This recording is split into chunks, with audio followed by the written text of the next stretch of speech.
Welcome to the Daily Coffee Pro by Map It Forward, friends.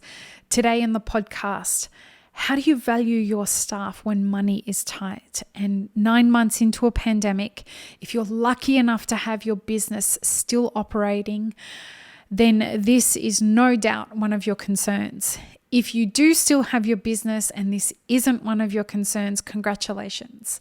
You're one of the businesses that has found a way to thrive during a pandemic.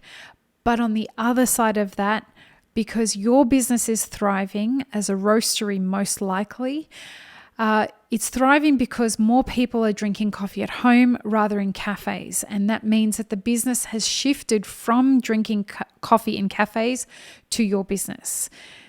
So congratulations if that's you, but this episode is for the people who are experiencing really tough times, keeping their business afloat with the staff that they have managed to maintain during this very, very difficult time and what will continue to be an increasingly more challenging time for our industry moving forward.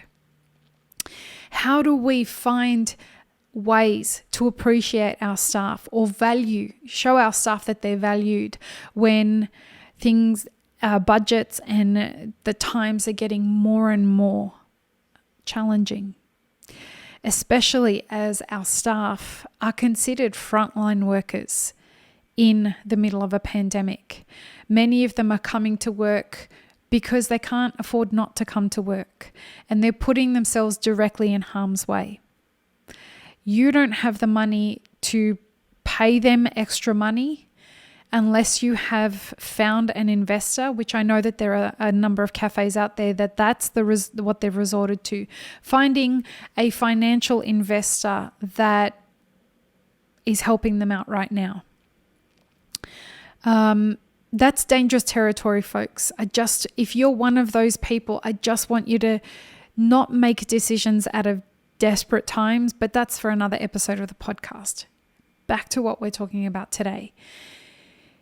The way that you value staff when you don't have the budget to do it in ways that you would necessarily like to is one specific strategy, and that's with gratitude.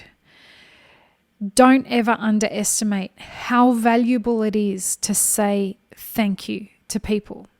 And where I learnt about this was at a women's leadership conference that I went to years ago in Sydney, where the CEO of a company called Red Balloon was speaking. She was the keynote speaker, and she shared a story with us about how their company, which is a luxury gifting company, survived the last GFC, the global financial crisis in 2008. Now, as you can imagine, a luxury gifting company doesn't expect to survive a global financial crisis.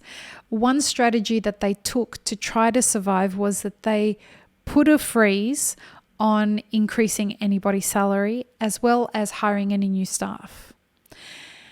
But the CEO, who was newly minted at the time and the first female that the company had hired as a CEO, had decided that they would have to still find a way to reward their staff, given that the company didn't shut down during the GFC.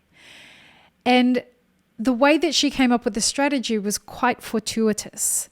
She used to ride the bus to work. Public transport's amazing in Sydney. And so a lot of people take public transport. And she was riding the bus, and she saw the woman in front of her turn to the bus driver as she was getting off the bus, and she said, "Thank you for getting me here safely." And she saw the way that made that bus driver feel. She saw the weight with which the bus driver received that gratitude. And it meant something to him. Something that money couldn't buy. The responsibility of getting her there safely, her appreciating that, and him realizing he delivered on that very important act that she valued, was something that the CEO realized was a way of helping her staff feel valued at a time when they couldn't give them a gift for Christmas. And so she went to her leadership team and she said, we need to figure out how we can help our staff understand how grateful we are that they have stuck through this challenging time with us. They didn't give up on us and they contributed to our success so that we could make sure that they didn't lose their jobs. And so the leadership team went through the steps of figuring out and learning about the word thank you, first of all, and figuring out what were the different ways that they could deliver a very genuine and intentional gratitude for the way that the staff had carried themselves throughout this very, very challenging time. And so they went through that process and they found that they took a company-wide survey and found that nobody had a problem with the fact that they weren't going to get a bonus that year, and that the ways that they showed gratitude through gesture rather than through gifting proved to be one of the most morale uplifting experiences that the company had ever experienced. So they did things like public appreciation of genuine acts of excellence.